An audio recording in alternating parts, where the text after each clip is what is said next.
Thank you, recording in progress, lady. My name is Oakwalker, and I am here with my friend Stronghorse, and we are doing another podcast of Earth Medicine for the Soul. And we're very, very happy to have you here if you're listening. And we're just going to kind of move on into a follow-up. Everyone is a follow-up of the last one, it seems. So last time we ended up in discussing patience and how that gets all mixed in with our spiritual journey. So I figure I'd let us know where we're going with that. And I'd like to introduce Stronghorse. How are you doing? Great, man. Good to see you again. Looking forward to delving into this. Since we're going to talk about patience, let's use a little here, and I'll start it off by saying that I think you and I also talked about emphasizing to everyone that we're not really doing this to try to promote anything or sell anything. Yeah, We're kind of looking at this as just a couple of guys who are talking and discussing different topics of spirituality that's meant a lot to them, to see if that'll trigger some other people in terms of being able to find an alternative way of existing on the planet, in a way that's beneficial to the planet, beneficial to them. So you and yeah. I talked about bringing that up, so I thought I'd go ahead and put that. I don't know, is that a disclaimer or what? Well, it is a little bit, but it's also a sort of a clarification as well. We're not really trying to promote either one of our particular traditions, but it would be cool if someone got a little bit of something out of it that helped them clarify their own journey, or got an oh hey out of that, or gosh, I didn't think of it that way. So that's what makes this worthwhile to do, and also in the process. I find myself clarifying my own uh, journey again, going back through the things that gave us, that got us here in the first place. Sometimes I reach a new level of understanding on this thing simply because I have to try to explain things that I've always sort of taken for granted. Yeah, Like, that's a good way of looking at it.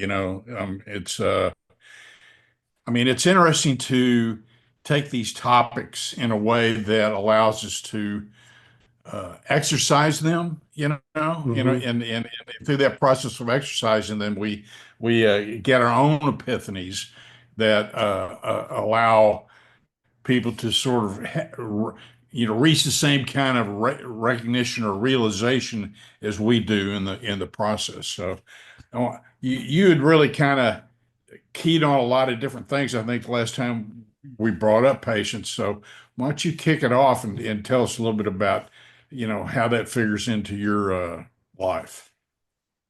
Okay, well, the first thing that pops into mind is that there's this shamanism is a kind of a magical process. You really are working with energies and concepts related to what goes around comes around and things like this. And people just love to say, especially skeptical people, who I love skeptics, but people get too skeptical at times. And a lot of them are like, well, there's no such thing as magic. And that's because their idea of what magic is this idea that you can just like, snap your fingers and, rocks float away and, and people get, possessed by your ideas and stuff like this, or whatever it is that you're trying to do with magic. And the first level of patience, the subject of patience that comes to mind is that when I'm testing out these ideas of whether or not my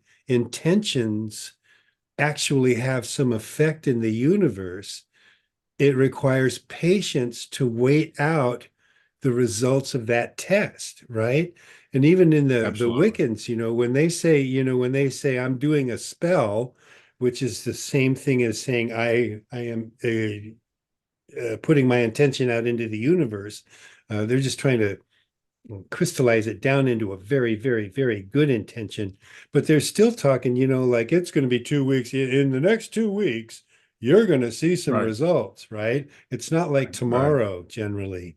Sometimes it is, Right. but very seldom. And so the first idea of patience is that this stuff takes time. When you're trying to manifest something from spirit and into matter, it it takes time. There's a whole lot of processes that have to happen for in order to do that. You can't just and maybe I'm sure there are those who can just snap their fingers and get results, but this isn't the way anybody I know is working with this thing that we call magic or the magical intentions of the universe. It takes time. There are processes. You're literally drawing together all of these esoteric energies and bringing them into a new material reality. And that's something that's got to take patience. And when people want instant results or instant gratification, the way so many of us often want to do, that has a tendency to undermine the exploration of your spiritual journey, right? If you get impatient, you're not going to be there when the test results finally come in. Yeah, I agree with that 100%. And I'd also like to differentiate in my writings, I differentiate between magic, magic, no, Uh-huh.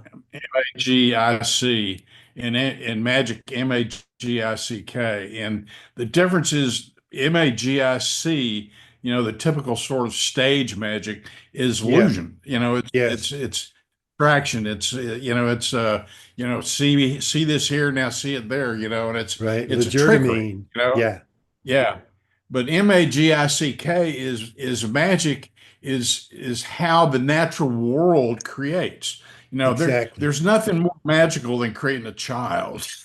Right. You know, that's just, you Yeah. know, and so people I think have been Magic's got a bad rap because for the various things that you're saying is that people they led people to expectations that when you're talking about magic, you're talking about somebody who can fool you, Yeah. through creating this or doing that or diverting your attention while they're doing this.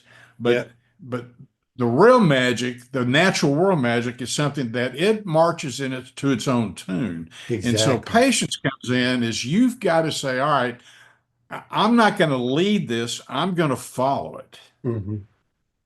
And so you become someone who waits to be shown what it is you need to know in order to see what it is you need to do. Yeah. And you and I talked about this the other day about that's I think this is the crux of the problem and with people's relationship with God.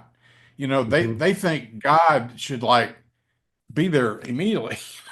You know, Yep. where are you, God? You should be there doing it like we want you to do. And Uh, and God marches at a completely different vibration and just speed yeah. of light, Yeah. that none of us will probably ever completely understand, Yeah. but so it's, the patience is you have to, like you said, state your intentions and embed those intentions in alignment with alchemy and the grace of the creator, and then wait for it to show you what it is that you need to do to manifest. Does that ring true to you? Yeah, it does. I make the same distinctions you do when I write that word magic. Um, and and I think you just hit it right there. Um, so I'm just losing it. You got to pick me up here because I just lost my train of thought. Well, Um, I mean, in terms of framing this in the terms of the grace of the Creator, which is mhm. what we're really trying to manifest this through, for the well-being of the planet, the well-being of the Yeah. grace of the Creator has its own identity. Yes. Okay, it doesn't need our identity. It has its own value. It doesn't Yeah. need our, and so I think that's where people get crossways is they tend to try to assign their identity or their personal value to it, and then expect it to respond to that.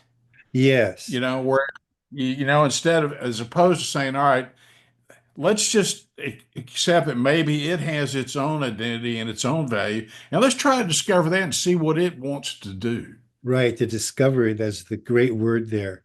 I think a lot of people want to also absolve themselves from responsibility in saying, well, I hear a lot of this. God didn't give me what I wanted. God didn't, I don't know why I can't get this. I'm trying to manifest this thing and God won't give it to me, as if they have no uh involvement in the process, you know? It's like they don't have to do anything. They're just waiting for this being to download their gifts, you know? Right. And Right. it just doesn't work that way for me. It is a not only is it a process of discovery, but it's a process of I would I want to say co-discovery, or there's a there's a dance going on, you know, Right. whereas I discover, then I know the next thing, and then I discover, and then I, you know, so it's like a little two-step happening all the time. And Absolutely. it's continuous too. It's not like you say, oh, bing, I'm done. You're never done. You know, once you achieve a goal, there's there's another one right, you know, right there waiting that also Absolutely. has to be done. Absolutely. And because the process of discovery never ends. Wait, Yes. never end. That would be ludicrous. That's our linear thinking. That's our Yeah. colonialistic indoctrination. There's got to be a beginning and end. No, no, actually there doesn't. Actually, right. It doesn't have to be at all. Who made that Right. rule? I don't know. You Uh, know, but I mean, to further, my latest favorite saying is that picture of the guy. He's leaning against he's got a shovel. And he says, God's in charge. You can't just pray for a hole. I love that. I And do the first too. hole you dig may not be the right one. You may end up having to dig several holes until you figure it out.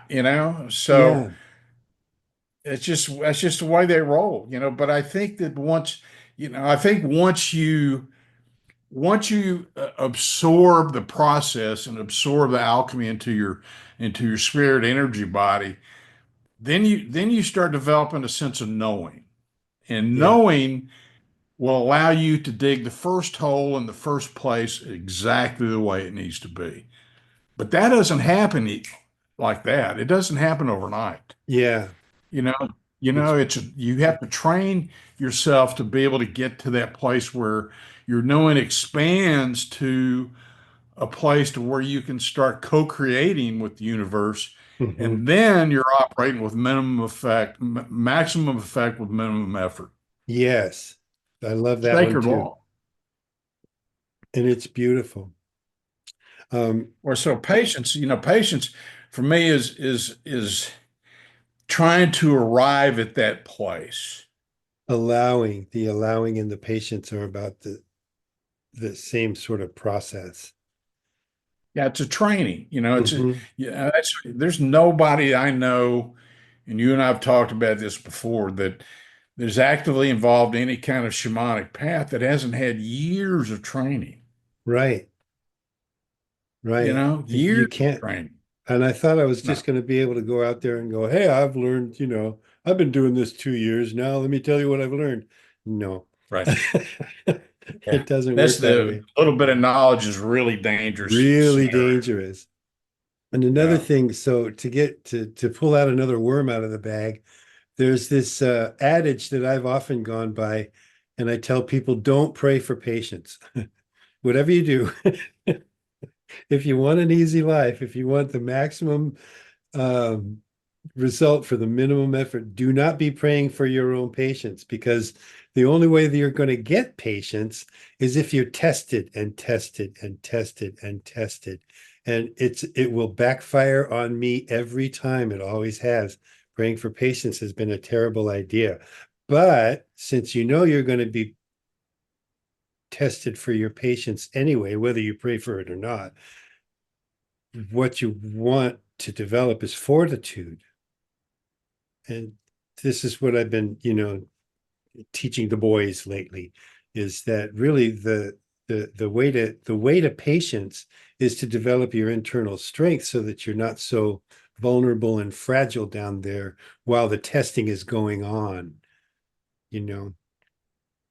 That's good. Yeah. The other thought that comes to me while we're talking about this is that all the years that I was taking people and putting them out on ceremony out, in the desert Uh-huh. and you know, out in the mountains of Arizona, and then when they'd come back after being out there all night, and doing this process they had to go through, and they'd come back and I would deprogram them, and I'd be like, all right, would you tell me about what you got in this and that? And the Hmm. number one thing that violated their ceremony was an expectation. Yes. I said, well, you're expecting, you're acting like you deserve this. And so why isn't all these great things happening to you? You're not allowing the process to complete itself and just be the observer. Yeah. You set your method, you got the alchemy, you got everything. Now just kick back and wait and watch, see what you're shown, Uh-huh. and stop waiting for it to show you what it is you think you need to be shown. Uh-huh. It's like that old adage, people are always out there going, God, I'm talking to you. I'm talking to you. Hey, I'm talking to you. And, never once do you hear him go, I'm listening. That's right. Say what? And, I, and I'm talking to you, but you're too busy telling me how you're talking to me to hear what I have to say. Yeah. So I think that's really the crux of what we're looking at as we in this new age or this new world that's coming our way is that Hmm. we got to shift away from it's all about me and what I can or can't do, and Hmm. watch how awesome I am, and I can do this and do that. Yeah. To backing off and just saying, let's turn over the program to somebody bigger than us that knows what they're doing and see what happens. Yep. Allow that to happen. You manifest. We'll just do what we need to do to help bring it along. Yeah. And There's a fundamental, I mean, and you're talking about a very, very fundamental shift in that. Um, oh, and here's another bag of worms. Um, So we have become so goal oriented. And when you think about it, all the goal oriented people, the people who are telling you how to have success in the corporate, on the corporate ladder, all these goal oriented people are talking about magic. They're talking about focus. They're talking about set your intention and focus and don't lose that intention and just keep focusing. And as long as you keep focusing, you will get what you want, and you will, even if it's bad. Right? right, Even if it's dragging the world down into right. another, you know, way of exploring its own demise, you will get what you want. Sometimes you have to work 10 times harder at it because when you're working against the flow of divinity, you're pushing up the river, right? You're trying to push the Right. river, and it's going to take a lot more paddling to get yourself there if that works out as an And analogy. and when you get there, you have to ask yourself, are you really there and was it worth it? Right? And is this the place you actually wanted to be? Because the flow is going Yeah. downstream, right? You're headed for the Yeah. ocean if you just let it go and get there. Here's a real good personal example of something that demonstrates that in glowing color, I think. There's somebody I know who I had a talk, I was counseling with them once, and they were telling me that, they felt like it was their responsibility to make enough money to pull their whole family out of poverty. Hmm. And I knew for a fact that there was nobody in their family that had ever put that on them, that had said to them, we expect you to do this, or we expect to Yeah. do that, or you should be doing this for us or doing that for us. So this person had made this up Yeah. and constructed a whole life around it Yeah. and was pissed off about it. You know, absolutely It's not enraged my that she fault. I had, had to save my family. yeah, that she had to live her life in this context, And I was thinking, you've made the whole thing up. You're not listening to what the universe is telling you. You're listening to what you're telling yourself, and what you're telling yourself is something you made up, Hmm. Yeah. It's and just, that's what you're angry about. So that yeah, you're not really there. You didn't arrive. right. It didn't You actually, got to a place that you thought you're supposed to go, and you're not happy. uh-huh, because you weren't necessarily intended to be there. Um, I don't think that I don't think that we have like a fate. I don't know that I was brought into this life to accomplish a thing, a certain thing. I think that I was brought into this life to row, row, row my boat gently down the stream and see what's down there. Right, You right, know? right, right. Well, I think that I think everybody's different on that level. Yeah. I think everybody's, you got your old souls and you got your young souls, and this and everything in between, which is billions of souls. So I think there's a massive difference in the things that people are trying to look for and accomplish, in with themselves in the life. But the key is like you said, are you swimming upstream or flowing downstream? Uh-huh. I mean, that's Yeah. a great metaphor, I think, and that's really that's the crux of, and I think expectations is the engine that drives you upstream, when in fact, if you'll just back off, Uh-huh. just say, hey, universe, show me what you want me to do. I mean, and if you feel like sharing your story about time when you sat down and said, all right, the- you know, better have a good story for me. Haven't I I'm shared waiting. that here yet? Yeah. That did I share that here? Because that was No, I basically, don't think. yeah, that was basically my entire epiphany. Is like I just spent, after three marriages and all of that, uh doing what I was told. I started a business and it failed. I started two businesses and they both failed. I worked my ass off. I worked all the overtime.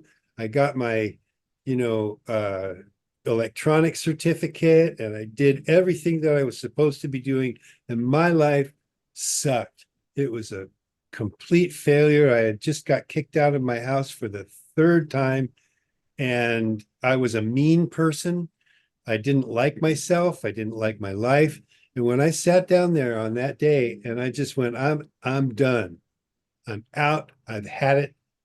I completely and fully surrender because I'm not moving. I will sit here and starve to death and dehydrate myself to death if I don't get some answers. And I was there for 45 minutes. And as soon as I relaxed and just said, "What have you got?" Really seriously, what have you got?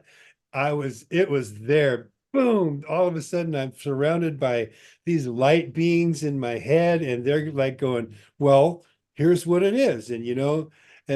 Basically, it was that you keep waiting for us to give you something to give, but but the way it works is that you give and we replace that and we continue and you start the process. You have to start the water flowing, turn on the faucet, give, and then you will see that that faucet is comes from a never-ending source. You will never run out of things to give. And that was the whole. I was doing it all backwards. That was the whole thing, is that I kept waiting for the world to give me something worthy to give out.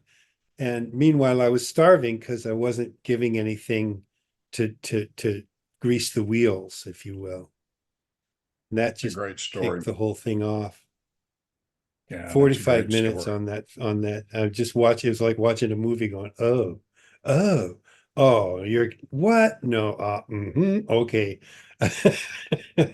And then I just got up and it was the weirdest thing. I could talk to trees. Just like that. Went Right. out and started talking Now to we got trees, a whole nother set of problems. right? They're like, Well, oh, and I think that, the crux, I would say the crux of that is that we don't want people to have to reach rock bottom before they go, all right, show me the way. yeah, yeah, And I think by what we're trying to, this is part of our giving process. Let's get together, let's share these stories, and if it touches people and allows, it gives them permission to act in a different way, so that they can then start feeling the love of the universe and knowing that yeah, they're part of something bigger than them, and that this actually does work. yeah. And we're not crazy. We're not making it up, man. And that the We've key we've is to sit we've and listen, been done right? trial and error. Huh? And that the key is to sit and listen. Really, that's all Yeah. we got to do.